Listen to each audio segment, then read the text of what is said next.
Third Reich, official Nazi designation for the regime in Germany from January 1933 to May 1945. This era is looked upon by many as a grim, wretched period in the chronicles of Germany. It is rightly referred to as one of the bleakest times in the nation's history. During the Nazi regime, there was an implementation of stringent regulations that needed to be adhered to within the nation. In the past, straying away from these rules could result in extreme consequences. Here are a few of them. Come check out our in-depth exploration of 20 stringent regulations during the Third Reich period. Number 20. Music censorship. As a nation, Germany has been known to have successfully rooted their names in musical success. Huge representatives like Mozart, Beethoven, Bach, Schubert, and Wagner have all yielded the prowess of music in their palms. This led some people to believe that music is the most German of all arts. However, the Nazis didn't intend to keep that legacy. Despite the internationally acknowledged importance of German composers, musicians, and conductors, the Nazis believed that music had a rare significance and power, and this power might affect its administration. They recognized music as an enormous threat, which made the Nazi Party issue strict bans on it. From the year 1933, the Nazis had begun to ban modern dancing and hits in youth hostels. The reason for banning them was because the music was considered dangerous to young people. 2 years later, jazz would also be banned from public hearing. The Nazis then banned the broadcasting of jazz because people of dark skin color were the ones that mostly played this form of music. In 1937, a law stated that no foreign music should be published unless it had been reviewed by the government before. A year later, there was another ban, and that ban spread around like wildfire in many regions of Germany to try to stop swing dancing. It would be best if you thought that German songs were left out of the equation, but unfortunately they were not. By 1939, defamation of the German language in hit lyrics was forbidden.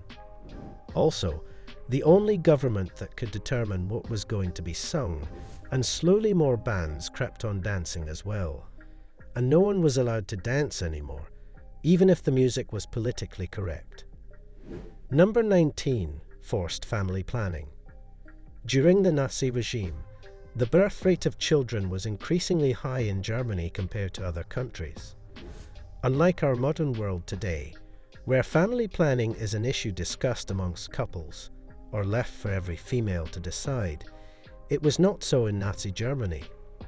It was widely believed in the country that a man or woman had several roles to play in the country's progress. While men were molded into serving the ruling party and fighting for Hitler, the Nazis believed women functioned differently. They felt that women should be concerned with the kitchen, church, going and childbearing, and this was because children's birth would keep the Germanic race running and the Aryan blood's continuity. Due to this ideology, family planning, abortions and contraceptives became an offense to the law. Before the Nazis' rise in Germany, abortions were a punishable offense that earned a jail term for less than 3 months or a fine. But they went over the edge as soon as Hitler began his reign. As a matter of fact, in World War II, abortion became an offense that was punishable by death. Any German woman who sought an abortion could be sentenced to death, which included any doctor or nurse that helped her. 2 years later, miscarriages and premature births skyrocketed and were reported to the state, but even still, contraceptives such as condoms remained scarce commodities. Number 18. The 1934 Film Law. The 1934 Film Law was established to enable the National Socialists to have a strong hold on all kinds of movies that were produced in Germany.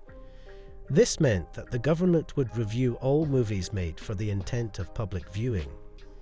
The body responsible is known as the Reich Film Dramaturg. According to the 1934 Film Law, The rate film dramaturg's job is to forestall the treatment of any content that contradicts the spirit of the times. In this context, the spirit of times refers to the world of the Nazis and their ideology. Before a film is produced, the scripts must be submitted to the rate film dramaturg, and only when the script is approved would they have permission to filming. Passed into law on February 16, 1934, this law was made to align the films following the National Socialist ideology. This ideology included making the movie politically valuable and educating its audience about folk. If any film didn't have these attributes in the law, it could lead to a ban or even the film's cancellation. That meant that the Nazi Party did not allow films that they felt would pass wrong ideas onto the people. None of the filmmakers wanted this, so they kept creating ideas and producing films on topics that glorified the spirit of the times as the rate film dramaturg requested. A perfect example would be Jude Sus. Jude Sus is a movie that portrays the fate of a Jewish financial manager. The film was changed to make the Jewish protagonist a big loser rather than a hero at the end of the film. In the end, it was estimated that more than 1,000 films were altered by the Nazi Party and changed their values and ideology. Number 17. The Reich Conservation Act. For the first time